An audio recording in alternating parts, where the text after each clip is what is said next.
Bonsoir madame, bonsoir monsieur, merci de votre fidélité. Réel plaisir de vous avoir rendez-vous de tout au clair tous les lundis, mardis et mercredis sur la télévision du monde, 21h, 22h30 minutes. Nous commentons avec vous une actualité phare de la semaine et notamment de la journée. Et pour ce qui est de ce lundi, nous revenons sur une actualité qui a fait la une de la quasi-totalité des journaux parus ce lundi matin. Une actualité en rapport avec l'ancien ministre de la Défense Edgar Alain Mebengo qui est dans les taux de l'opération épervier. Edgar Alain Abraham Mebengo a été épinglé à la suite d'une vaste opération, on va l'appeler opération de mise en débat de ceux qui sont considérés comme étant des prévaricateurs de la République.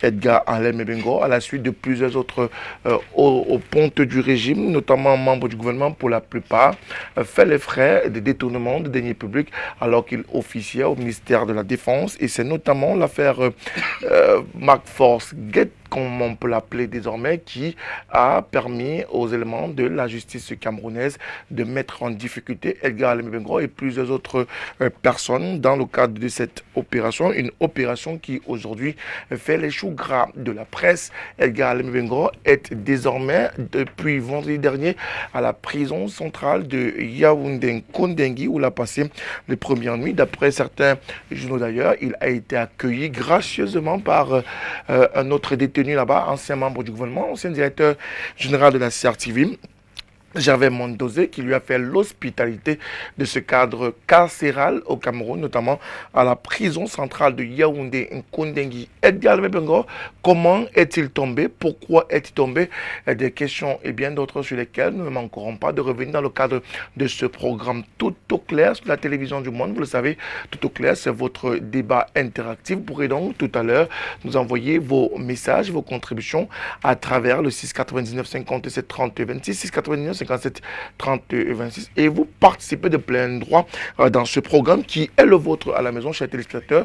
Vous qui êtes de plus en plus nombreux, vous pourrez également nous avoir en live comme tous les autres programmes de la télévision du monde via la plateforme et l'application Sanga TV. Vous êtes en direct à partir de cette application sur le web, à partie également de vos smartphones et de vos ordinateurs à la maison. Vous pourrez donc avoir nos différents programmes de la télévision du monde, et ce, tous les jours, de lundi à dimanche, à toute heure de la journée. Mesdames et messieurs, dans quelques instants, la présentation du panel pour le débat de ce soir.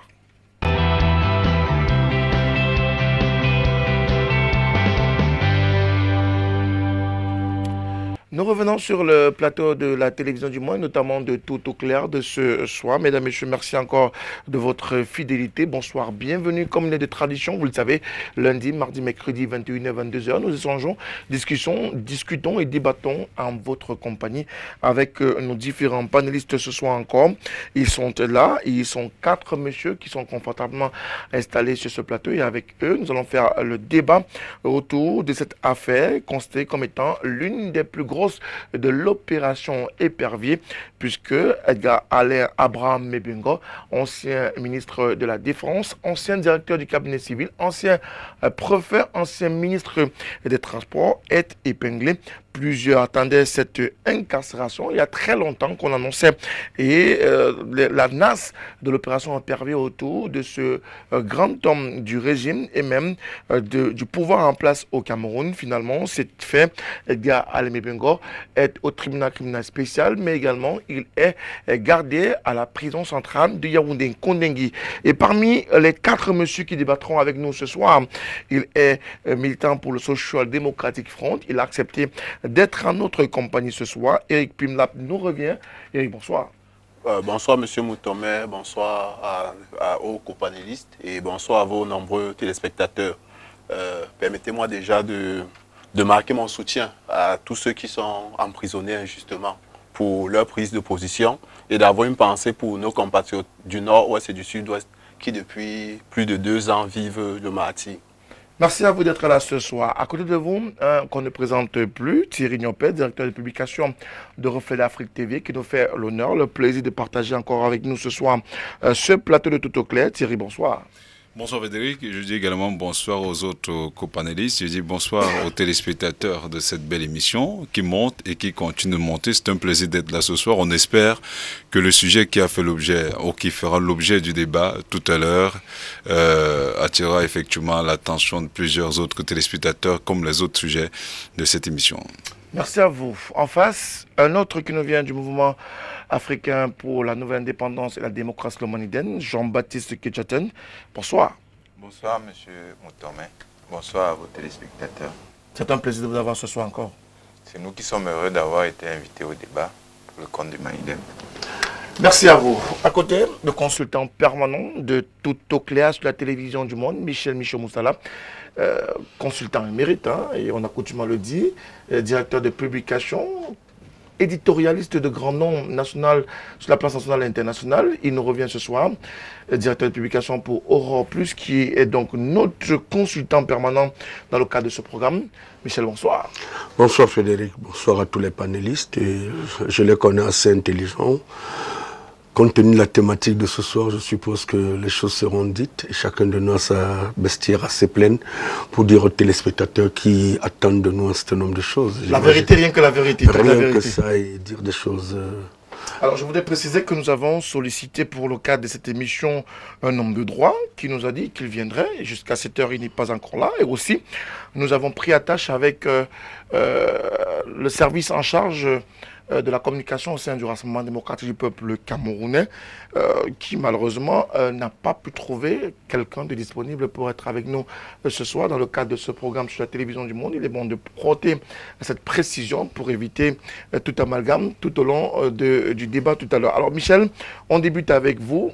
Edgar Almebengo était dans le viseur de l'opération EPRV depuis plusieurs années, même alors qu'il était encore ministre de la Défense et après ministre des Transports. Et lorsqu'il a été débarqué, pratiquement en 2015, les toits commencent à se resserrer autour de lui.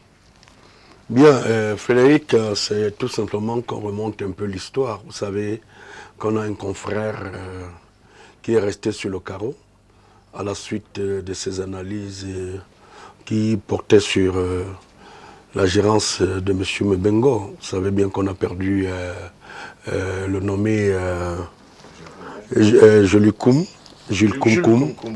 Alors, vous savez, c'est ça la problématique qui colle souvent avec l'histoire.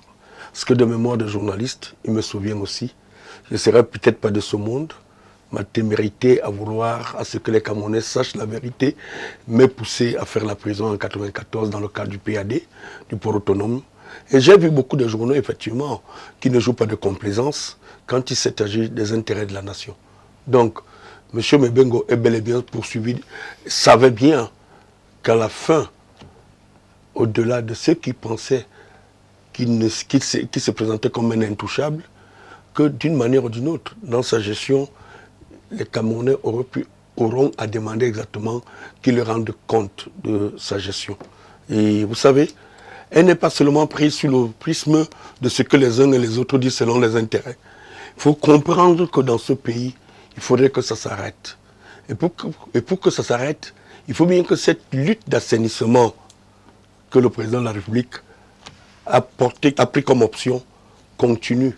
Parce qu'à la limite, on était rentré, certes, c'est depuis 25 ans ou 30 ans qu'un journaliste avait eu à poser la question à M. Biya, que les journaux dénoncent des pratiques pas régulières, des pratiques de gestion pas régulières. Il avait demandé qu'on lui apporte les preuves. Bon, si depuis 15 ans, M. Biya estime qu'il a assez de preuves pour poursuivre ces créatures, on veut bien s'y plaire. Mais qu'on dise que M. Mebengo, pour le moment, qu'il bénéficie de la présomption d'innocence, parce que les juristes finiront, le jour du jugement, nous saurons quand les juges finiront par nous dire, établir sa responsabilité. Mais pour le moment, nous voyons un certain nombre de choses qui ne rentrent pas dans l'orthodoxie de quelqu'un qui, ma foi, avait la gestion normale. Peut-être parce qu'il y a ce problème que j'aimerais évoquer, parce que peut-être M. Mebengo a géré les fonds de souveraineté d'une république qui pensait qu'il était tout permis et il pouvait poser n'importe quel type d'acte. Donc, pour le moment, M. Mebengo est poursuivi dans le cadre de plusieurs affaires. On a même ressuscité d'autres qu'on croyait endormis. Parce que je me souviens qu'il y a 2 semaines, on est allé auditionner M. Yves Michel Fosso qui malheureusement est hospitalisé. Et on l'a auditionné dans le cadre de l'affaire des avions et l'avion présidentiel. Au-delà de tout ça, il y a des avions chinois qui sont à terre. Toutes ces choses ont été réveillées. Donc, M. Mebengo devrait reprendre. Et je voulais dire que à l'entame de son arrestation, il s'est dit beaucoup de choses. Beaucoup de choses. Alors, Éric Pimna, une affaire qui a fait couler beaucoup d'encre de salive pratiquement depuis le début de la semaine dernière, lorsqu'on a annoncé Edgar Mebengo au tribunal criminel spécial, lorsqu'on a même annoncé qu'il était interdit de sortir au Cameroun, cela avait fait courir beaucoup de choses ont été dites à cet effet.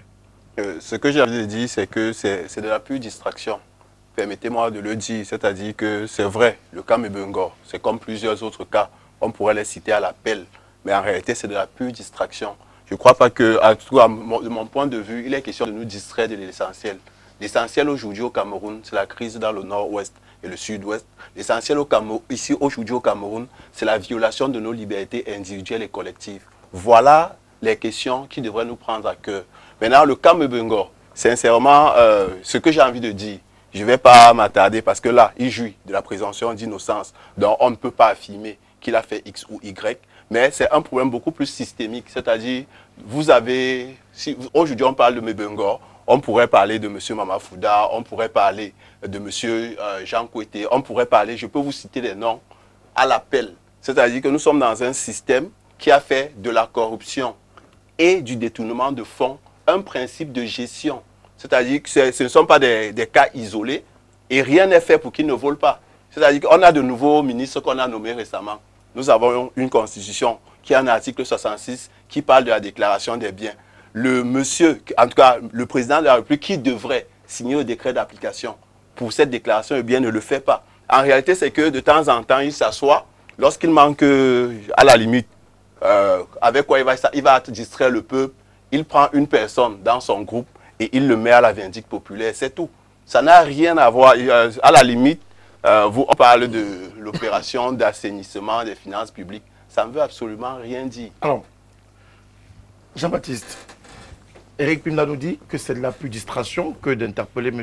Edgar Mebengo qui, d'après les premiers éléments qui nous sont parvenus, pourrait être, ou alors serait dans le viseur ou alors dans la logique de ce qu'on appelle la dépravation de la finance publique. Il est accusé, il est encore accusé de détournement de deniers publics dans le cadre de plusieurs affaires qu'il a gérées du temps où il était aux affaires. Oui, il faudrait donc attendre que la justice nous éclaire davantage. Il est dommage que le procureur de la République appelle l'interpellation d'une personnalité aussi importante n'est pas communiquée. On dit que voilà les raisons pour lesquelles le tribunal en charge de la lutte contre la corruption, le tribunal criminel spécial en l'occurrence, que ce tribunal-là n'est pas annoncé à l'opinion camerounaise. Quel est le problème? On est écouté à travers divers médias, mais la source la plus autorisée ne s'est pas encore prononcée. Donc on va laisser que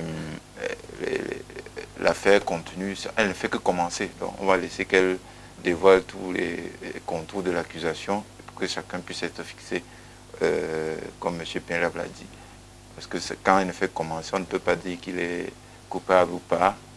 On ne parle pas de culpabilité de M. Edgar Mebengo, on parle davantage du fait qu'il a été interpellé et conséquence de ce qu'il serait impliqué dans le cadre de plusieurs affaires. Oui, même si dans le système actuel qui nous gouverne, qui est un système néocolonial, on aime insister dessus, parce que c'est le problème fondamental, la dépravation des mœurs financières, des mœurs de gestion, c'est la règle. C'est la règle. C'est pour cela que, contrairement à M. Pinlap et au SDF, nous disons qu'il faut continuer cette opération EPRG-là. Il faut l'encourager. Ce n'est pas parce que ça peut poser le problème qu'il a évoqué, encore que je me demande si on peut vraiment distraire quelqu'un qui a des soucis avec la situation dans le nord-ouest et le sud-ouest avec des arrestations.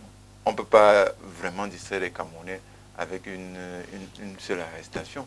Non. il faut que cette opération-là se poursuive parce que à un moment donné, il faut bien que ceux qui ont mis la main dans l'assiette de l'État, la poche des Camerounais, parce que c'est plus précis, c'est plus juste ainsi. Quand vous avez mis la main dans la poche de quelqu'un et que la personne ne sait pas, il faut qu'à un moment que la personne sache que celui-ci, il m'a volé de l'argent. Donc, il n'y a pas de raison pour que l'opération épervier s'arrête. Même si on peut soupçonner quelquefois, comme M. Pin le dit, qu'il y a des choix, pourquoi un tel et pourquoi pas tel autre. Il faut plutôt réclamer que l'opération soit systématisée.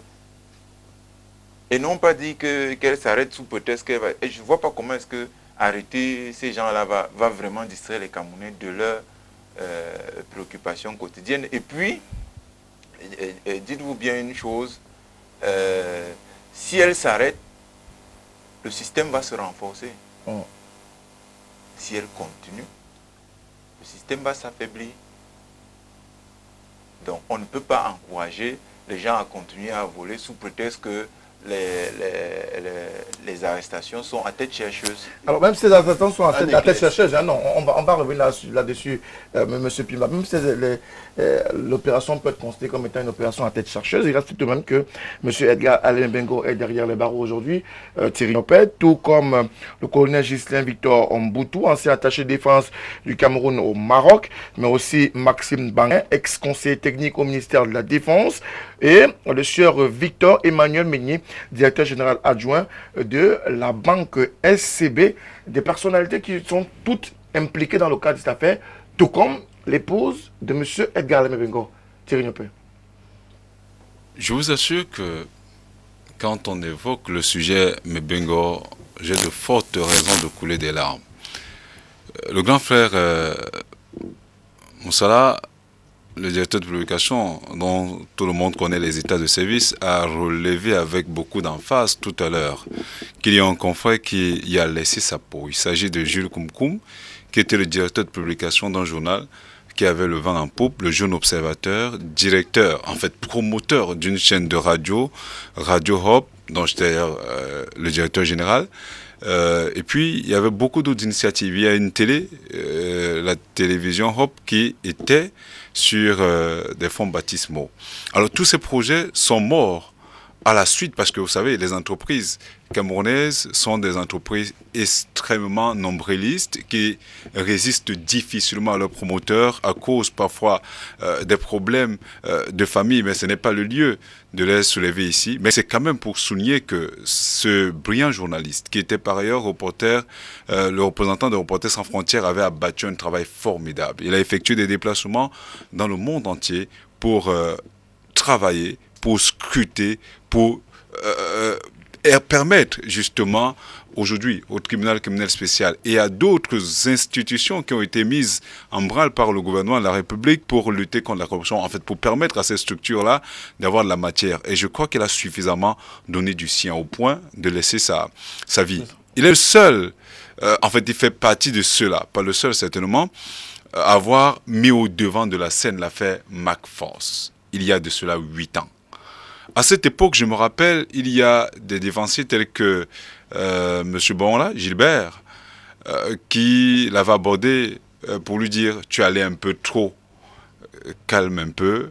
Et M. Kouma dit « tant que la vérité doit exister, je me battrai pour la vérité ». Il s'est battu pour la vérité jusqu'à laisser sa vie. Aujourd'hui, tous les journalistes, sans exception, y compris moi, utilisent ces écrits, ces enquêtes, comme une sorte de boussole pour éclairer justement l'opinion nationale et internationale sur le cas Bengo.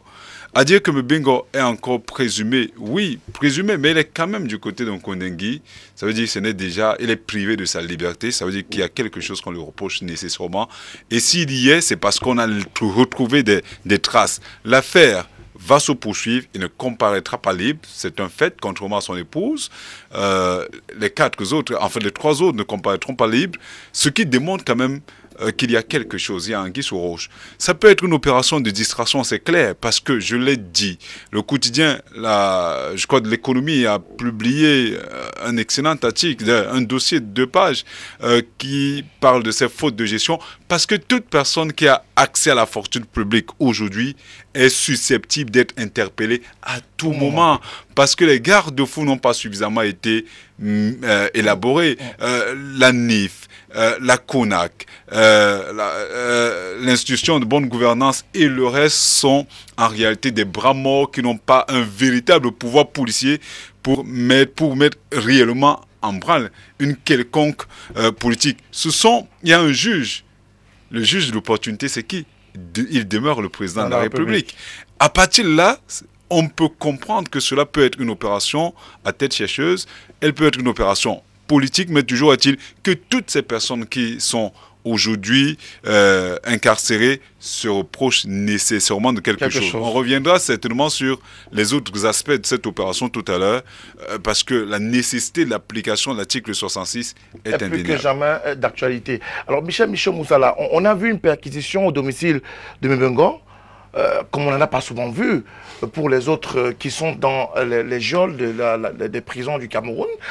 Tout un déploiement des éléments de la police nationale, du GSO, qui ont encadré cette maison. Est-ce que ce n'était pas une opération un peu spectaculaire, plutôt qu'une opération coup de poing qui permettrait de pouvoir perquisitionner le domicile de ce présumé coupable de détournement de deniers publics et même d'enrichissement illicite? Pour arriver à répondre à votre question, permettez-moi de revenir un peu sur ce que Eric a pu dire, sur la forme de la distraction. Je ne partage pas du tout cet avis. Les Camerounais veulent savoir ce qu'on fait de leur argent. Quand on arrive à mettre le grappin sur un individu, on veut qualifier cela de distraction. Monsieur Mebengo a arrêté avec 3 autres personnes. Donc Bangé, le colonel Mboutou et Meigné Emmanuel. Soyons quand même sérieux pour dire qu'il y a quand même des choses sur lesquelles, quand elles interpellent la République, il faut qu'on arrête de dire qu'il y a une distraction. Et madame, c'est pour la première fois qu'on auditionne un individu ainsi que son épouse et ses 2 enfants. Et dire qu'il manque du sérieux dans cette option, et dire qu'ils peuvent être tous placés en prison si on s'en tient à un certain nombre d'informations qui nous parviennent. J'estime que c'est de la légèreté dans l'approche à vouloir faire croire que l'arrestation de Mebengo, c'est une distraction parce que nous avions le problème du nord-ouest, du sud-ouest. La problématique est simple.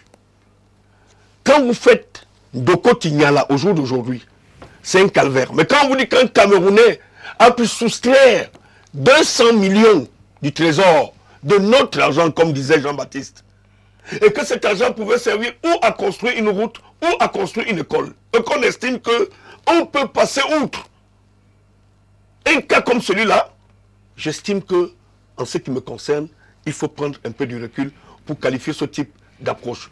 Tout Camerounais qui soustrait 5 millions qui peuvent concourir à donner des remèdes dans un hôpital, quand on dit qu'il manque quoi là pour les dialysés, je trouve qu'il faut comprendre qu'il faut commencer par, il faut faire ça. D'accord. Le problème, c'est que les conséquences de l'impunité, de l'inertie et du laxisme, est fait à ce que les Camerounais s'accommodent à ce type de vie. Et ce que je veux dire à Eric, que d'une manière ou d'une autre, s'il faut pacifier la République, comme M. Bialo fasse, et moi je pense que je vais tout simplement dire, vous poser une question, savoir que la perquisition a un caractère assez spectaculaire. Non, je pense qu'on n'a même rien fait. Parce que moi je suis rentré samedi. J'ai vu comment la gendarmerie courait après les Mercedes de Mebengo à 2 h du matin pour attraper, parce qu'on voulait les dissimuler. Les enfants du TCS. Donc, quand vous arrivez effectivement, vous savez bien qu'on a débattu sur l'article 66 de la Constitution, sur la déclaration, sur ce même plateau. Et j'étais celui qui pensait qu'il faut procéder à l'application, à la mise en place de cet article. Et que, sur le plan visuel, il peut être déterminé que tel gestionnaire de la fortune publique s'en passe mal. Je vais vous dire, je ne m'en cache pas, je connais bien M. Mebengo. Mais quand un individu si on posait la question, Une monsieur... perquisition, et d'après les premiers éléments, on parle de près de 3 milliards de francs CFA. Non, encore que je ne suis pas adepte des montages des réseaux sociaux. Des réseaux sociaux. Il faut être honnête. Ce que je sais, si monsieur Biya posé comme préalable à monsieur Mebengo une question de savoir, monsieur, je peux même demander qu'on vous libère. Mais chez vous, je parle des faits parce que j'ai l'information. Qu'on demande à monsieur Mebengo quelle est la surface de sa chambre qu'il occupait, il serait incapable de répondre. Quels sont le nombre de chaussures qu'il avait pour qu'on le libère, et même les vestes, il ne pouvait pas répondre. Donc, si c'était une question préalable pour sa liberté, il serait incapable de dire même la moitié de ses conséquences. Moi, je dis tout simplement, pour être plus sérieux, quand un individu se construit une maison sur le plan visuel, ceux qui ont été et ceux qui... Le chef de l'État peut déduire par là. Quand vous prenez ce que M. Marafa a laissé au nord, avec des pistes d'atterrissage, dans une maison, il faut faire très attention. Est-ce que c'est un crédit bancaire, il peut justifier? Aller à Odia. Si le président de la République veut connaître quels sont ceux qui sont des braqueurs de la fortune publique, il y a des quartiers dont on sait. Vous n'aviez aucune activité connect. Ça veut dire que vous approuviez que votre plantation vous ramène 50 millions par mois et que vous pouvez vous construire une maison de 2 milliards, ça peut encore s'expliquer. Mais que vous veniez, on sait que votre père était un producteur comme le mien, que nous avions tous fait les universités, les écoles, et que nous sommes tous sortis, que vous aviez été fonctionnaire par opportunité d'être entré à l'ENAM, et que vous vous retrouviez avec 10 immeubles, une maison d'une valeur. Écoutez, si M. Biya veut assainir, il sait, et tous ceux qui pensent qu'ils sont à côté de la plaque de cette affaire, qu'ils sachent que le temps peut finir par les rattraper, parce que d'une manière ou d'une autre, M. Biya sait par comment et où se trouve chacun avec la fortune publique. Alors, au regard de ce qui se passe, et vu la posture dans laquelle M. Mebengo aujourd'hui, son épouse, pratiquement ces deux enfants qui ont été auditionnés dans le cadre de cette affaire, et même toutes les personnes qui sont enrôlées dans le cadre de cette affaire aujourd'hui, qui fait couler beaucoup d'encre et de salive, on doit pouvoir dire qu'on n'est pas dans de l'utopie, on est dans du concret. Je redis, c'est de la distraction et je m'explique. Tout à l'heure, le grand frère parlait du cas de « il faut que M. Biya, il faut que M. Biya ». C'est comme si vous demandez à un chef bandit d'arrêter tous les bandits. Qui est le chef bandit? Vous n'avez pas dit que M. Biya est chef bandit, ouais, s'il vous plaît, ce que je dis... Pour le moment, M. Biya n'est pas poursuivi. Hein. Ce que je dis, c'est M. Biya qui a l'opportunité des poursuites. Il décide qui on poursuit, qui on ne poursuit pas. Il est question de mettre sur pied un système où un individu ne décide pas de tout. Dans le cas d'espèces, on aurait voté une loi sur l'enrichissement illicite et tout ce que vous dites, c'est-à-dire on a vu quelqu'un construire un immeuble alors qu'il gagne 100 francs, il y aurait une loi qui encadre ça et on l'aurait poursuivi. Ça, c'est une chose. L'autre chose également, c'est qu'on n'a pas demandé l'arrêt, entre guillemets, de l'opération épervier. Il est juste question d'avoir une opération qui soit plus transparente et qui soit systématique. On ne peut pas, et là je parle du cas du SDF, dans le cas de la CAN, on nous a construit le parking d'un stade, le stade de Bafoussam. On a demandé de décaisser 11 milliards. Or, en Guinée équatoriale, on construit un stade avec 11 milliards. Nous avons demandé la mise sur pied d'une commission d'enquête parlementaire pour éclaircir la question des vols qui ont eu lieu pendant la CAN. Nous avons fait une marche le 23 qui a été reprimée. Nous avons eu... Elle n'est pas autorisée. Pardon? Elle n'a pas été autorisée. Elle n'a pas été autorisée. Ok.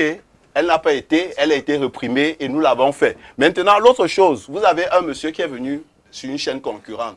Vous expliquez comment est-ce qu'on peut vendre un sac de ciment qui coûte 4 000 au marché à 16 000 à l'État. Vous expliquez comment un camion de sable ou bien qui coûte environ 50 000 au quartier peut coûter 700 000 à l'État. En réalité, il est juste question de, lorsqu'on parle de distraction, ce n'est pas que ces faits n'existent pas, ce n'est pas qu'on ne souhaite pas que ces personnes soient interpellées, mais il est question que dans notre pays, qu'on mette sur pied des systèmes qui permettent de prévenir les cas de vol et également que la répression soit systématique.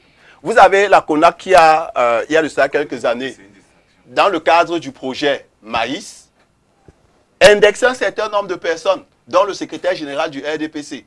Il vit tout le monde le connaît et tout le monde a les éléments. En réalité, M. Biya, lorsqu'il se sent un peu acculé, il sort quelqu'un du système, il le met à la vindicte populaire, comme c'est le cas de M. Bebongo, qui lui n'a pas géré tout seul. Il s'est assuré que pendant qu'il gérait, il associait sa femme et ses enfants. C'est justement pourquoi eux aussi sont interpellés dans le cadre de cette affaire. Et il n'est pas le seul. Vous avez beaucoup de personnes, même dans la ville de Douala, qui ont leurs épouses, qui gagnent les marchés de Bâche, les marchés de X, les marchés Y. Je ne vais pas entrer dans les détails. Mais seulement la réalité, c'est que toutes ces personnes, on aurait mis sur pied un système qui permet que ce soit systématique. Vous avez quelqu'un qui est accusé pour un cas qui date de 8 ou 9 ans. Entre-temps, il a fini au ministère de la Défense. Il est allé au transport. Il est allé se reposer au quartier. Pendant toute cette période-là, rien n'a été fait. Et si vous prenez tous les cas de l'opération Épervier, ce sont des cas sur 5 ans, 8 ans. Et bientôt, certains vont arriver. Il y a ce qu'on appelle la période de prescription. Donc, après 10 ans, on ne peut pas vous poursuivre pour un fait que vous avez. Donc, vous avez des gens qu'on va sûrement interpeller un jour. On va arriver au tribunal, on va dire que non, la période de prescription est passée, donc laissez-le tranquille. Voilà où on en est. Ce n'est pas que nous ne souhaitons pas qu'il y ait assainissement des finances publiques. Nous disons juste que on souhaite qu'il y ait un système qui permette de prévenir et de réprimer de façon systématique, que ce ne soit pas les désirata d'un individu. Alors, que ce ne soit pas des désirata du chef de l'État principalement, je pense que c'est de ça que vous voulez parler. Puis, M.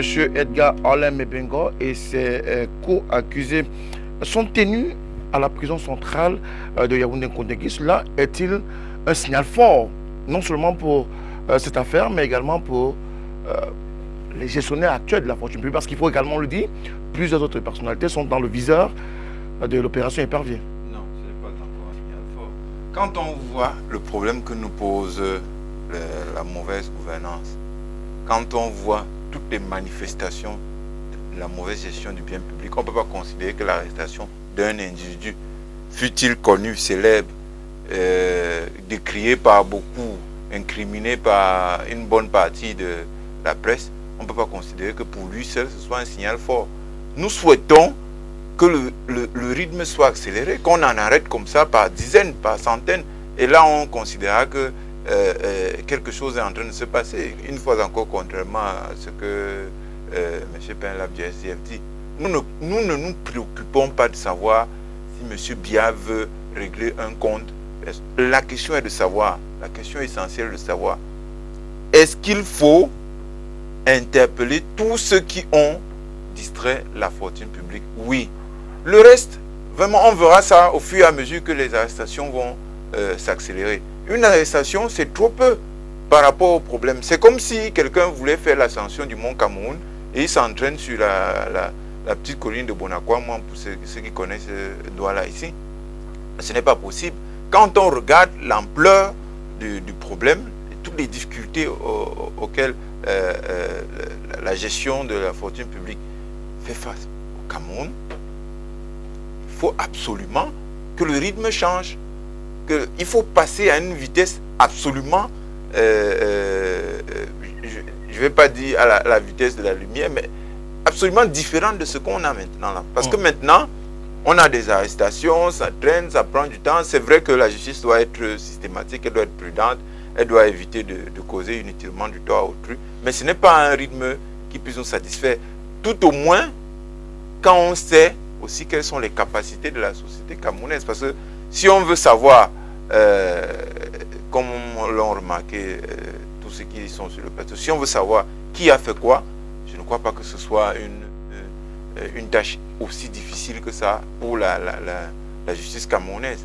Donc, pour que les choses soient claires, une fois de plus, nous n'avons pour seul et unique intérêt dans cette affaire que la justice.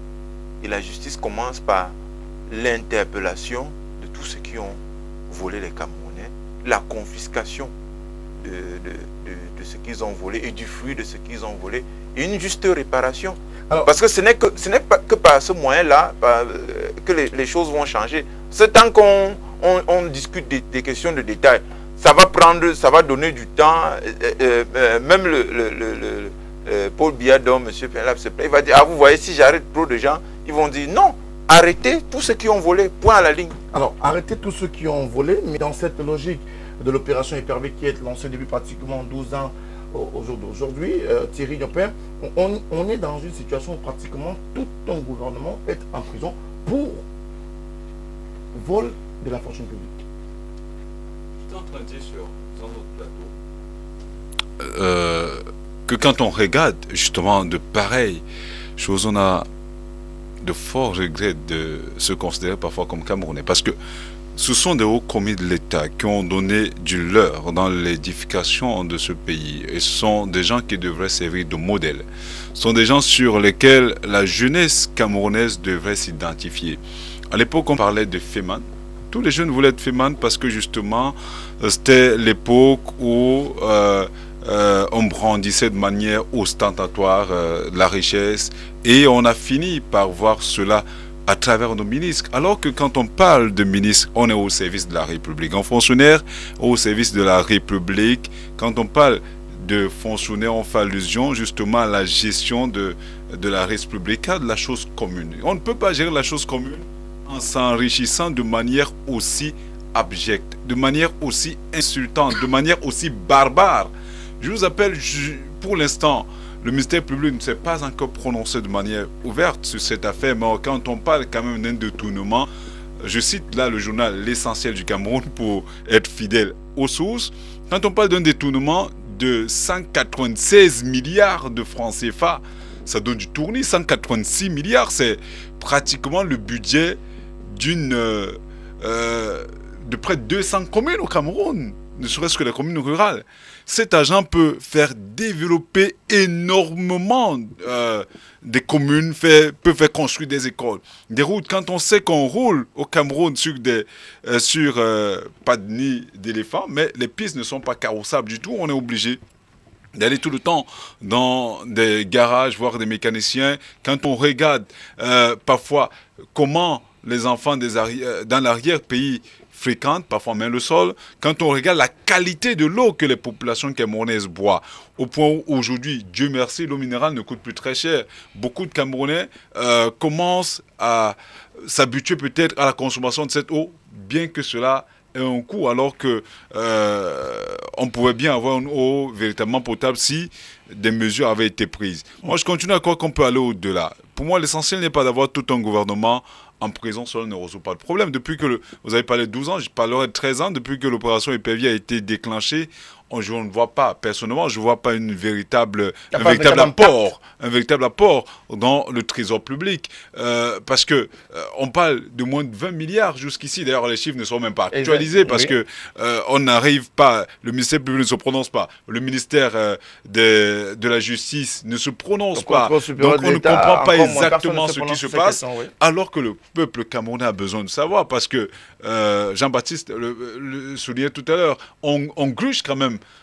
On vole quand même dans les poches des Camerounais. Les Camerounais ont besoin de savoir. Parce qu'au moment où on parlait de la pression fiscale vers la fin de l'année dernière, et vous avez vu, cette pression fiscale est en train de donner du tournis aux Camerounais. C'est la friperie qui a augmenté, c'est la boisson, ce sont les alcools qui ont failli augmenter il y a quelques jours. Heureusement que le ministre du Commerce a tenté une extrémiste de sauver la situation, mais sur le terrain, on ne s'obtempère pas. Quand on regarde le coût de la cigarette qui augmente, en réalité tout flambe. On a comme l'impression que le Cameroun est au bord de l'implosion. Il y a la crise sécuritaire du côté de l'Est. Il y a du côté des zones anglophones, du Grand Nord. En réalité, on ne sait plus où on va. On a comme l'impression qu'à cette allure-là, les choses peuvent exploser à tout moment. Vivement que ceux qui nous gouvernent prennent la mesure des choses. Je l'ai dit tout à l'heure, je l'ai dit sur ce plateau, il faudrait que ceux qui nous gèrent comprennent que ceux qui ont bagarré pour l'indépendance de ce pays étaient de véritables patriotes et qui se mettent également à l'école du patriotisme, parce que s'ils avaient cette fibre patriotique, je crois qu'il y a des choses qui ne se feraient pas. Alors, on va prendre quelques SMS avant de revenir sur le plateau avec nos différents panélistes. Le vrai problème du Cameroun, à la base, les gestionnaires de la fortune publique sont formés par l'administration coloniale et ils ne savent ni lire un bilan ni faire une planification stratégique. Alors que peut-on espérer d'un tel manager propulser. Voilà principalement pourquoi tous les fleurons de notre économie sont ou font faillite au quotidien. C'est M. Maurice Assois qui nous a envoyé ce SMS. Les détourneurs ou les détournements, on en aura toujours tant qu'on ne réforme pas le circuit qui va de l'ordinateur de la dépense au payeur, passant par les différents contrôles comptables, les instructions ou les institutions créées telles que la CONAC, la Cour des comptes, la NIF et bien d'autres sont trop politisés. Laisser la justice travailler et interpeller les différents voleurs, où qu'ils soient et quels qu'ils soient, afin d'appliquer l'article 36. C'est M. Roland, l'article 66, c'est M. Roland en Colbisson Yaoundé qui nous a envoyé ce SMS ce soir.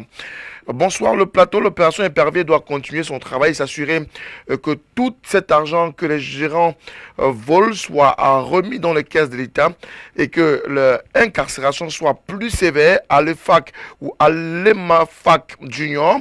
Vous dites qu'il faut arrêter tous ceux qui ont volé.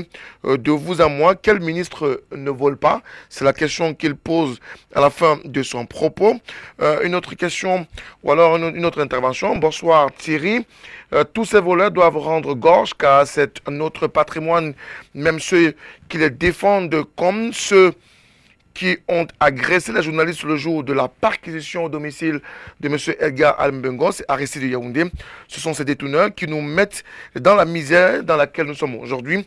À Zoaï Télé, comme d'autres arrondissements du Triangle national, n'ont pas de route. Et à Zoaï Télé davantage, les routes ne sont pas butinées. C'est toujours M.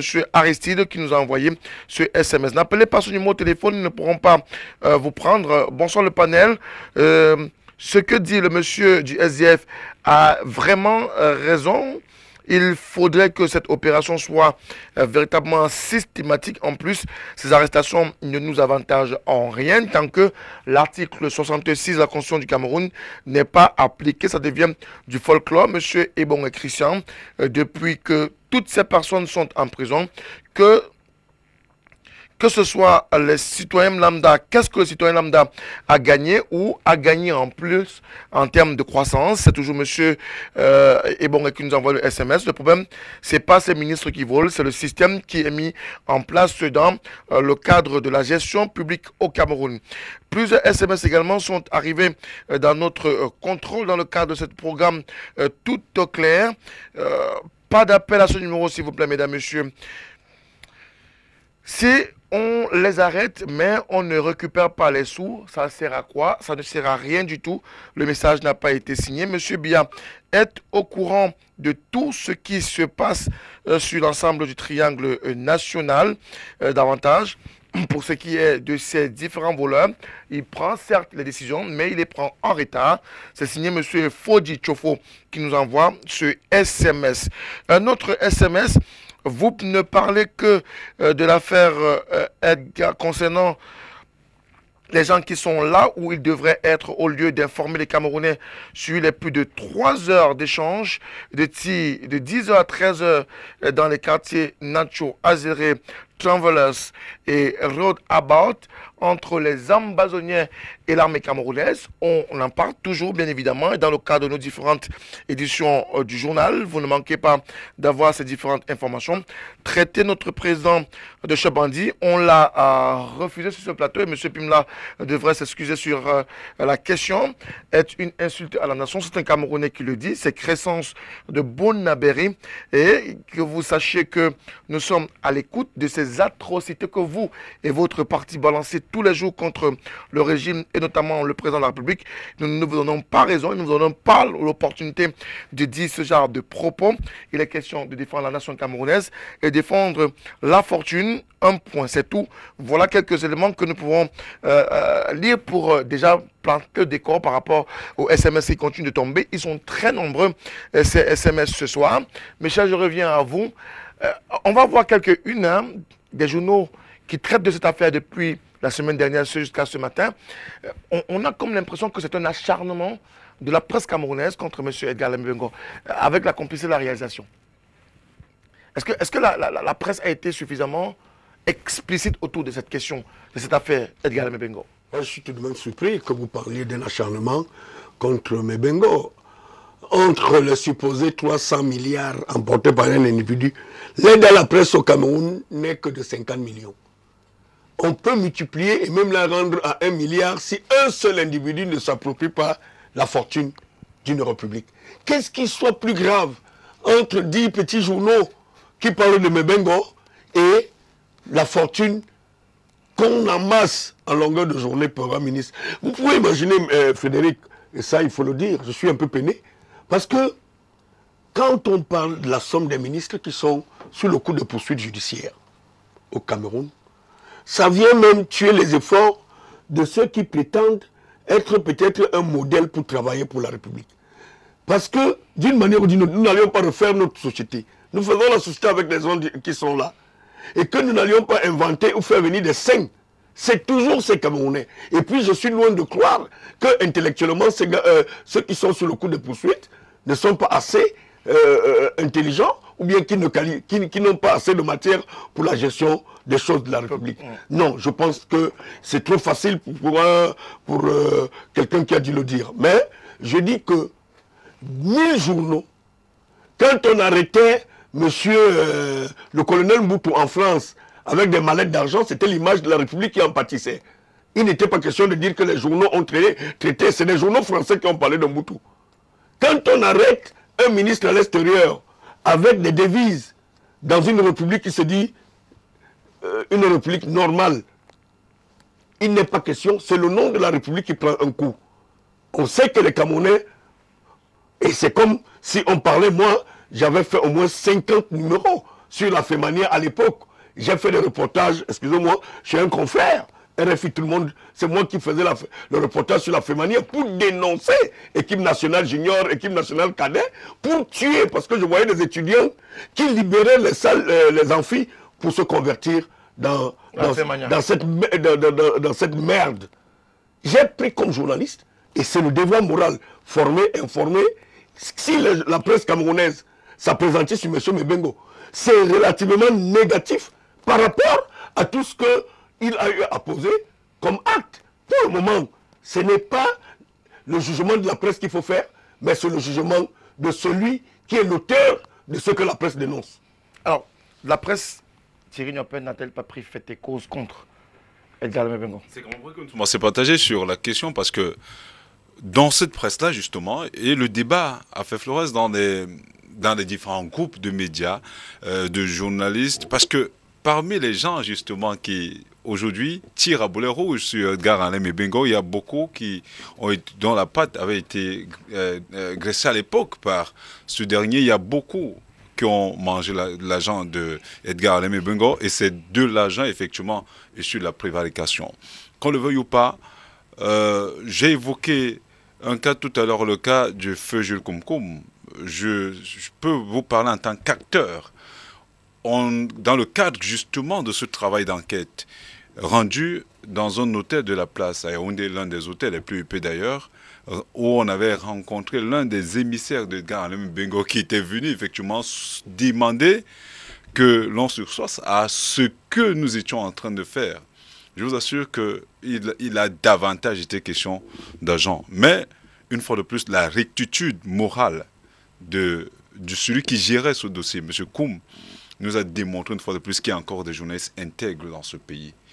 Et ces gens abattent un travail formidable. Ce que vous faites là est un travail de sacerdoce. C'est comme être prêtre, c'est comme être pasteur. En réalité, beaucoup en souffrent. Et ces journalistes-là, parfois, on rit au nez de cela, pourtant ils abattent un travail terrible. Un travail d'éducation, de sensibilisation et de formation. C'est le rôle du journaliste. Mais ces gens, aujourd'hui, qui rient de Mebengo, de Edgar Alain Mebengo, sont ceux qui ont mangé son argent hier. Ça, il faudrait le dire. Malheureusement, la presse a besoin de vendre. La presse ne peut se tourner que vers cette charogne, disons-le ainsi, parce que pour moi, je ne trouve plus décent de tirer sur un corbillard, parce que pour moi, le cas Mebengo, enfin la justice a eu raison. Enfin, vous rejoignez le titre d'un journal, notamment un repère qui a dit enfin. Enfin, parce que justement, il y a au moins un confrère qui a laissé sa vie. Il y a des gens qui ont travaillé sur la question. Nous y avons longuement travaillé pendant des années, étant assez proches de ce dernier. Parfois au prix de nos vies. Je vous rappelle qu'à plusieurs reprises, on a parfois été sauvé des griffes de certaines personnes grâce à certains confrères. Je vous assure que la presse camerounaise, ce n'est pas un tort de le dire, est polluée. Polluée parce que à l'intérieur, on retrouve des indices. À l'intérieur, il y a des gens qui renseignent justement le gouvernement sur la marche des choses. Parce que la beauté du journaliste, justement, c'est le journaliste est celui qui est capable d'entrer n'importe où, rencontrer n'importe qui, discuter n'importe quoi. Mais c'est assez insultant de savoir que ces propos, parfois recueillis en off, se retrouvent parfois en train d'être marchandés ailleurs. Ce n'est pas normal, il faudrait que cela cesse. Moi, je profite de cette antenne, vu que vous avez donné la parole à un journaliste pour que je parle de ce sujet. Je profite de cette occasion pour dire que les journalistes doivent apprendre davantage sérieux à faire exclusivement leur travail. Rien que leur travail. Oui, un journaliste, on nous le disait à l'école, hein, un journaliste qui est riche n'est plus un journaliste. Ok. Jean-Baptiste. Parce que si on veut être journaliste, on va faire du commerce. Si on veut être riche, on peut faire du commerce. Du 2 poids 2 mesures dans le traitement de cette affaire, Edgar Lemevengo? Personnellement, nous n'avons pas observé et analysé les titres et les contenus des médias. Et quand on ne sait pas de quoi il s'agit, il vaut mieux éviter de faire des commentaires qui ne vont pas être justifiés. En revanche, le fait de critiquer l'opération Épervier, de dire ouais, il y a des calculs politiciens derrière, ou alors, comme vous le dites à propos de la presse, une partie qui dit oui, on a raison de l'attraper. C'est pas bon pour l'opinion. Ce qu'il y a lieu de faire, en dehors des cas d'injustice, il peut y avoir des cas d'injustice, il peut y avoir des erreurs judiciaires, il peut y avoir des fautes ou des abus dans les poursuites. En dehors de ces cas-là, pour lesquels la presse est fondée à attirer l'attention, on ne comprend pas que dans l'opération Épervier, que les titres puissent être contradictoires. Parce qu'il s'agit quand même d'une affaire extrêmement grave, une affaire vitale. Parce que la corruption, ça tue le pays. Donc quand on voit la une des journaux, et tout à l'heure, une des raisons pour lesquelles on ne sommes pas d'accord avec le SDF, qui dit « Oh bon, il y a peut-être... c'est que... » Il n'y a pas de discussion possible quand il s'agit d'un vol. Il n'y a pas de discussion possible. Donc quand la presse a des titres contradictoires, ça n'aide pas les Camerounais à comprendre ce qu'il se passe. Donc c'est une des choses sur lesquelles il importe d'attirer l'attention de nos médias, d'insister pour dire que si aujourd'hui, dans la société camerounaise, il arrive que certaines arrestations ne soient pas comprises, ne soient pas justifiées, ou alors que l'on trouve dans la presse de titres, c'est quasi général dans la presse aujourd'hui, que l'on trouve des gens qui se mettent à défendre les personnes qui ont été interpellées par l'Épervier, qui font même des associations, des groupes de, je ne sais pas moi, de pression, etc. C'est quand même extraordinaire. On ne vous prouve pas qu'il n'a pas volé, ou alors que celui-ci est poursuivi injustement, mais on fait des titres qui vont tromper les Camerounais. Tout à l'heure, quand le représentant du SDF parlait d'opérations politiciennes, ça aussi, ça contribue à détériorer gravement l'image. Parce que si tous les Camerounais étaient d'accord que dès lors que vous êtes convaincus d'avoir volé, personne ne doit vous soutenir, ni dans la presse, ni ailleurs, l'opération Épervier n'aurait pas la coloration que vous lui prêtez. On verrait immédiatement qu'un tel a volé et on le mettrait en quarantaine de la société. Mais lorsqu'on passe le temps à dire « enfin, c'est le tour de Mébé, etc. etc. », ce n'est pas bon pour la compréhension de Pombi. Il faut que nous tombions d'accord sur un fait, c'est que la corruption étant mauvaise pour tout le monde, personne ne doit l'accepter. S'il y a un titre de journaux ou dans une télévision, dans une radio, qui dit le cas d'un tel, ou bien qui essaie de justifier, ou bien de trouver des relents politiques à l'arrestation, il faut bien que, comme les Camerounais sont intelligents, comme ils sont capables de le comprendre, que ce soit prouvé. Parce que jusqu'ici, il y a beaucoup de contradictions, mais il y a peu d'informations. Voilà, alors justement, je voulais en arriver là avant de revenir à Michel Moussala. De nombreuses contradictions ont été observé sur les unes et même dans les articles parus depuis l'annonce de la mise en difficulté de Gala Mebengo au tribunal criminel spécial jusqu'à son incarcération à la prison centrale de Yaoundé-Kondéki, comme pour dire quoi? Est-ce que la presse veut quand même, permettez-moi l'expression, sauver le soldat Mebengo? Je crois que Thierry a bien dit, c'est-à-dire que dans la presse camerounaise, vous avez ceux qui font leur travail et vous avez ceux qui sont la presse à gage. Et généralement, la presse à gage a ses financiers. Et Mebengo a financé un certain nombre de journaux, même pour salir, entre guillemets, des concurrents à l'intérieur du sérail. Donc, dans ce contexte-là, il est normal que ceux qui ont grassement vécu avec M. Mebengo continuent à le soutenir, même aujourd'hui, surtout que, comme on dit, le fait de l'interpeller ne remet en rien en cause sa capacité financière. La preuve, tout à l'heure, on parlait de l'argent qu'on récupère à ceux qu'on a interpellés. Il n'y a personne, et ces gars en prison, ils sont en prison, mais leurs affaires tournent dehors, j'ai envie de dire, 100 à l'heure, comme on dit au quartier. Donc, il n'y a pas de... à la limite, c'est le fait, leur seul problème, c'est qu'on leur a mis entre quatre murs, on ne les permet pas de sortir. Parce que prenez tous ces prisonniers, qui ont été interpellés dans le cadre de l'opération Épervier. Leurs maisons sont là, leurs voitures sont là, leurs enfants roulent carrosse. Et la vie continue. Donc, en réalité, les personnes de la presse est divisée justement parce qu'il y a ceux qui ont décidé de faire leur travail, il y a ceux qui sont là pour servir un certain nombre de personnes. Maintenant, j'aimerais quand même dire une chose. C'est-à-dire qu'il ne faudrait pas me prêter des mots. Nous n'avons pas, en tout cas je ne pense pas que je l'ai dit, nous n'avons pas dit ici qu'il est question d'arrêter l'opération Épervier. Sinon, nous n'aurions pas marché à nos risques et périls pour demander des comptes pour ce qui est de la CAN. Donc, nous sommes, j'ai envie de dire, opposés à tout vol. Parce qu'en réalité, tout à l'heure on parlait du vol. En réalité, ils volent quoi? Ils volent l'argent, l'impôt libératoire que ma grand-mère a payé, je ne sais pas où. Ils volent la TVA que que ma fille, chaque fois que j'achète sa boîte de lait, il y a la TVA. Et on prend ça, et c'est ça qu'ils prennent, ils mettent dans leur poche. Donc ne pensez pas que nous, à notre niveau, nous sommes en train de dire que oui, non, nous n'encourageons pas ce type d'acte. Mais par contre, ce que nous disons, c'est qu'il faudrait qu'on mette sur pied des systèmes qui permettent de prévenir, et lorsqu'il faut sanctionner, qu'on sanctionne de façon systématique. Que ce soit pas, permettez-moi, que ce ne soit pas une affaire où, je vous prends un cas, vous avez la CONAC. La CONAC produit des rapports annuels. Et dans les rapports annuels de la CONAC, il y a des institutions et des personnes qui sont identifiées. Sauf que la CONAC ne peut poursuivre personne. Ils doivent transmettre le rapport à la présidence de la République. Et c'est le président de la République qui, lorsqu'il est content, et à défaut d'être le chef bandit, il est le chef d'orchestre. On vient de le dire que vous ne le direz justement, plus sur ce plateau. Il est le chef d'orchestre. C'est lui qui décide, aujourd'hui, on interpelle X, demain, on interpelle Y. Et parfois même, la CONAC finit de donner son rapport, quelqu'un est indexé et il est promu. C'est-à-dire que quand vous faites la promotion de quelqu'un qui a volé, c'est pour que les autres fassent quoi? C'est pour que les autres travaillent bien? Non. C'est pour qu'ils continuent à voler. Ça fait 13 ans, comme vous dites, qu'on a lancé l'opération Épervier. Ça n'a pas empêché ces personnes de continuer à voler. Ça se fait au quotidien, à tous les niveaux. Merci beaucoup, Michel Moussala.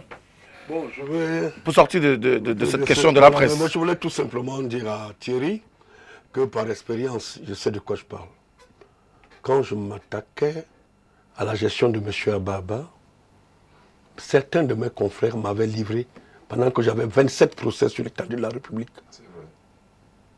Certains de mes confrères m'avaient livré à la vindicte du plus puissant financier de la République, parce qu'il était ministre des Finances.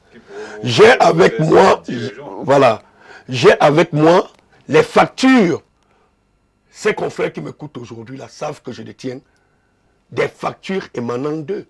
Pendant que M. Ababa me poursuivait en justice et je prenais des condamnations à gauche, à droite, on payait certains, soi-disant grands médias aujourd'hui, des sommes de 30 millions en espèces au ministère des Finances.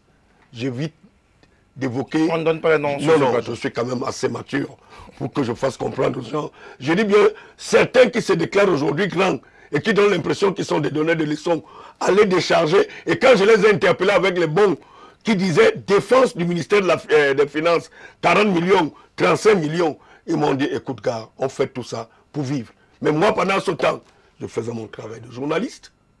Ça peut arriver. Si nous étions dans un contexte politique, médiatique un peu bien éclairé, il y aurait des choses qu'on ne serait pas en train de dire. Aujourd'hui, on sait bien comment la presse camerounaise fonctionne. Si vous vous attaquez à Moutomé, Moutomé n'a pas une puissance financière, vous l'écraserez avec votre presse. Mais si vous dénoncez M. Moutomé et que ses intérêts ne portent pas préjudice à une communauté, vous êtes pris pour cible. On va vous dire que vous êtes tribaliste. J'ai fait de la presse, ça fait 35 ans. Et j'ai la fierté que dans ce pays, ce que Thierry disait, ça peut être l'instrumentalisation de la presse ne commence pas au Cameroun. J'ai fait des pays dans le monde et j'ai vu sur certains... on peut dire que le président du groupe de voitures, en fait, qu'on a arrêté en Chine. En Chine, oui. Au Japon. Au Japon, oui, tout à fait. Pardon.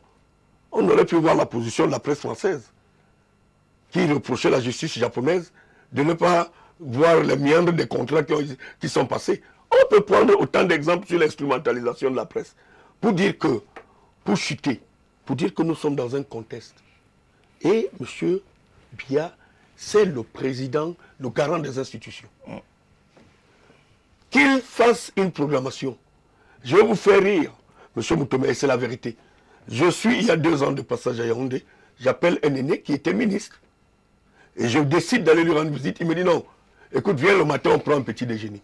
J'arrive à son domicile, cet aîné, et j'ai retenu, politiquement, je lui dis, il dit, mais comment est votre pays là? Je dis, monsieur le ministre, mais vraiment, comment tu te sens? En cause. Il dit, petit frère, quand j'entends les proches collaborateurs de M. Biya dire, oh, je connais le président de la République, tel se te proclame être le meilleur connaisseur proche du chef de l'État, je vais te dire une chose, Michel Michaud. Le président de la République, je vais vous dire qui le connaît. Seul Biya se connaît lui-même. Voilà ce que m'a dit le ministre. Seul M. Biya se connaît. Quand le militant du SDF, Eric, se disent que c'est le timing, c'est un calendrier, c'est son point de vue.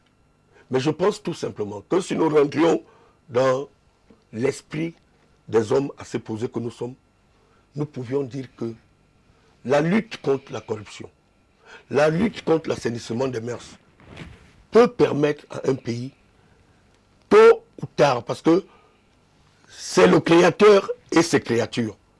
Donc, on ne peut pas faire le procès à notre créateur pendant que les créatures surprennent habituellement le créateur de temps en temps. Il peut, parce que la peine souvent que Dieu nous inflige, lui qui est notre créateur, on dit que le temps de Dieu n'est pas le temps des hommes de la terre. On pense qu'on trompe Dieu quand vous posiez un acte. Mais on dit souvent aussi, comme tu fais ton lit, tu te couches. Tu te couches. Alors, on a pas mal de SMS qui sont également arrivés. On va prendre cette deuxième série de SMS avant de revenir sur le plateau. Bonsoir, très belle émission. Monsieur Edgar Alain Abraham Ebengom mérite tout simplement la prison et que tous les Camerounais devraient lui infliger un coup de fouet. C'est un Camerounais qui n'a pas signé son SMS. Bonsoir le panel. Moi, je ne crois pas que ce soit une distraction, comme semble le dire l'un de vos panélistes. Vous dites que c'est le théâtre. Vous voulez même, alors quoi? L'argent qu'on a récupéré là va servir aux Camerounais. On vend les voitures, si possible, les maisons de M. Edgar Alain Ebengom. Éviter certains propos dans les chaînes de télévision. C'est Solange de Douala qui nous a envoyé ce SMS. Monsieur, n'acceptez pas que dans votre plateau, les panélistes continuent à ne pas avoir des propos acceptables. L'article 66 ne peut prospérer dans ce système. Ce serait vendre à la verdict ou à la vindicte les ordinateurs en service puisqu'ils ne peuvent déclarer l'immense fortune déjà amassée. Toutefois, encourageons l'opération épervier, même si, pardon, ça semble politisé, car même des voleurs ont droit à un procès équitable. Ces voleurs doivent de toutes les façons rembourser. S'ils ne remboursent pas, c'est décourageant et cela manque de sérieux dans le cadre de l'opération Épervier. Si on parle souvent de dégâts collatéraux, c'est un cas de bonification suite à la lutte des baobabs. Ne crachons pas dessus en attendant le changement démocratique et pacifique. No situation in permanence. C'est Maurice Debrouillat, fidèle téléspectateur de cette partie du Triangle National. Quelqu'un, cher panéliste, bonsoir. Vraiment, arrêtez de nous embrouiller. Prendre les voleurs et envoyer en prison ne sert à rien. Il faut les... C'est un peu lourd. Il faut les guillotiner. C'est le point de vue de M. Alex, en pleine poste centrale à Yaoundé. Quel gâchis. Quelqu'un à lui seul vole une telle fortune alors que les fonctionnaires camerounais n'ont même pas 100 000 francs CFA par mois. C'est une rédaction qui nous est parvenue ce soir. Bonsoir le plateau. Vraiment, comme j'ai dit la dernière fois, s'il s'avérait qu'il est coupable des faits à lui reprocher, c'est vraiment cela qu'il faut juger au tribunal militaire pour hostilité à la patrie. C'est très grave, ça fait mal. Quand je pense à la route qui mène dans mon quartier à Niala, et puis qu'une seule personne à lui seul vole autant de milliards de francs CFA, cela n'est pas compréhensible et cela ne peut continuer dans mon pays. C'est M. Florent Fabo de Douala qui nous a envoyé ce SMS ce soir. Vraiment très content de cette émission. Ça sert à quoi qu'on arrête un ministre et les autres continuent à piller les fonds publics? Tout un gouvernement en prison. Quelle honte pour mon pays. Avez-vous les preuves de ce que M. Edgar Alembengo est poursuivi au niveau du tribunal criminel spécial? Bonsoir le plateau. Nous, Camerounais, de bas peuple, sommes fatigués du fait de l'opération dite Épervier. Quel profit subit, ou alors quel profit pour le peuple camerounais d'en bas? C'est une question qui est posée par un téléspectateur ce soir. Bonsoir. L'opération Épervier est une opération de détournement dans du détournement. J'aimerais savoir en quoi cette opération profite au peuple camerounais. On perd plus d'argent qu'on en récupère. Armand de Garoua, fidèle téléspectateur également dans cette partie du Triangle National. Bonsoir, monsieur Moutemon, s'il vous plaît. Dites aux militants du SDF que son leader est milliardaire aujourd'hui. Où a-t-il pris cet argent? Il faudrait que ce militant du SDF s'excuse pour avoir traité le président de la République de grand bandit. C'est M. Mbok de Douala qui revient sur ses propos et M. Pimlap ne partira pas de ce plateau sans l'avoir fait, monsieur, je vous rassure. Bonsoir le panel, je me demande si ces voleurs de la République sont vraiment des êtres humains au point de priver les Camerounais d'avoir au moins un morceau de pain. C'est Fouda Justin de Garoua qui nous envoie ce SMS. Bonsoir, chers panélistes. Pourquoi le gouvernement camerounais ne se comporte pas comme en Chine? Les chaînes de télévision doivent nous montrer les jugements dans tout le temps du territoire national. Pourquoi ne pas les fusiller en direct dans nos chaînes de télévision? Cela nous servira de leçon et cela attirera l'attention des autres prévaricateurs probables de la fortune publique du Cameroun. Même en prison, ils sont dans le luxe. Pourquoi? Il faut les mélanger dans les autres détenus. Si ce n'est pas le cas, nous allons toujours vivre ce type de comédie au Cameroun. Monsieur Mbok de Limbe, dans le sud-ouest du Cameroun, qui nous envoie ce SMS.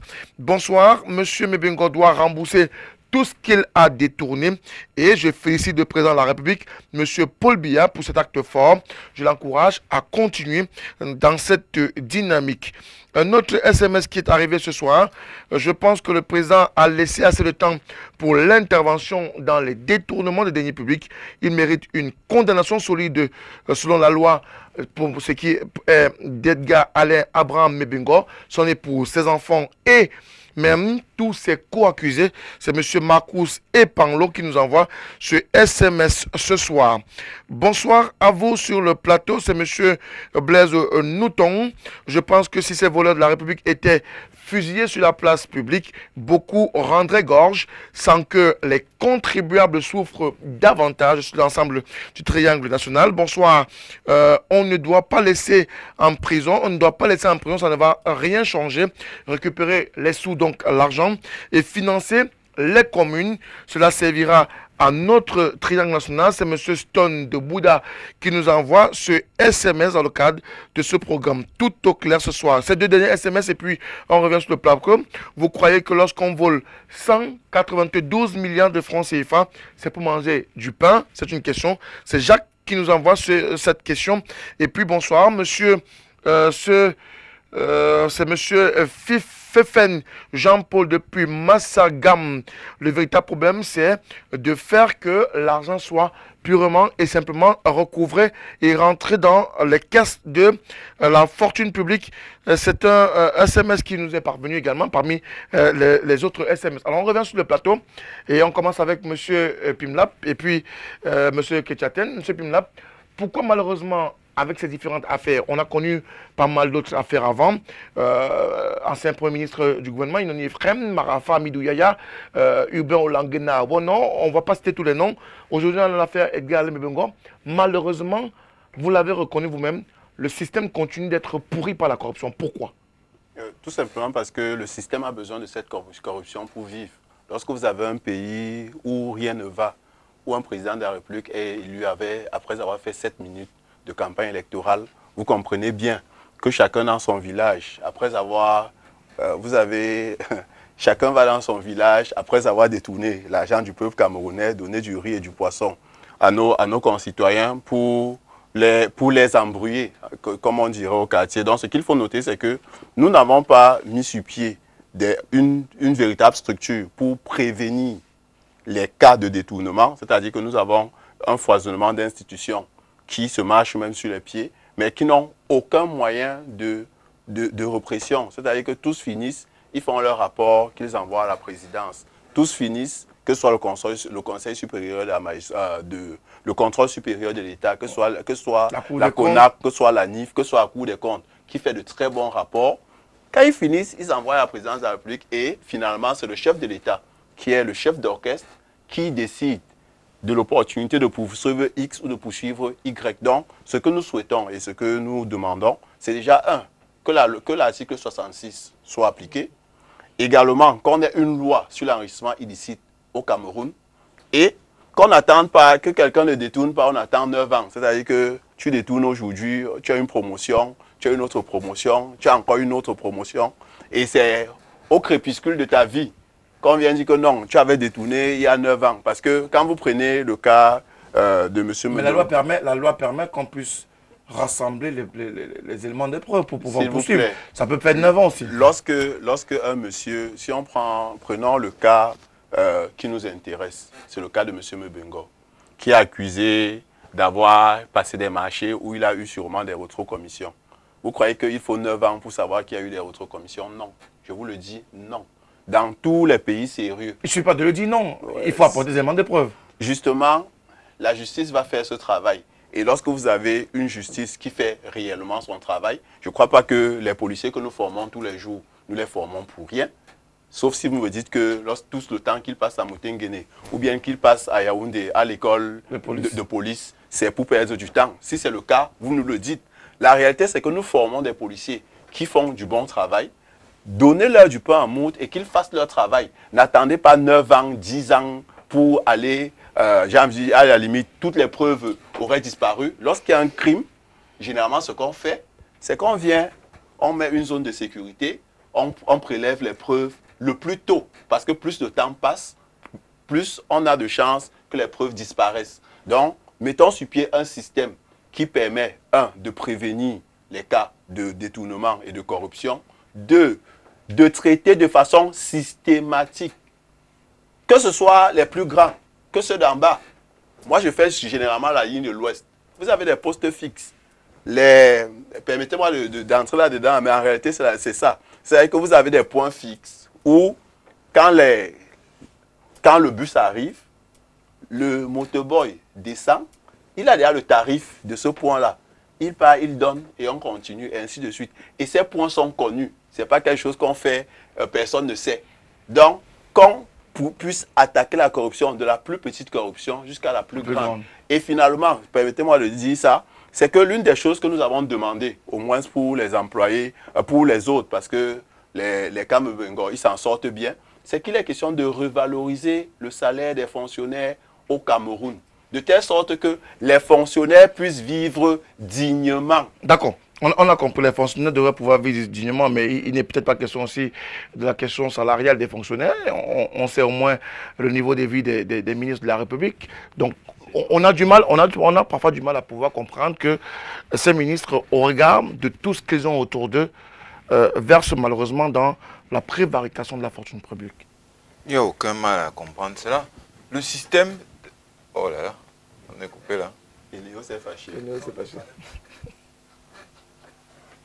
Quand tu es complice, lui-même.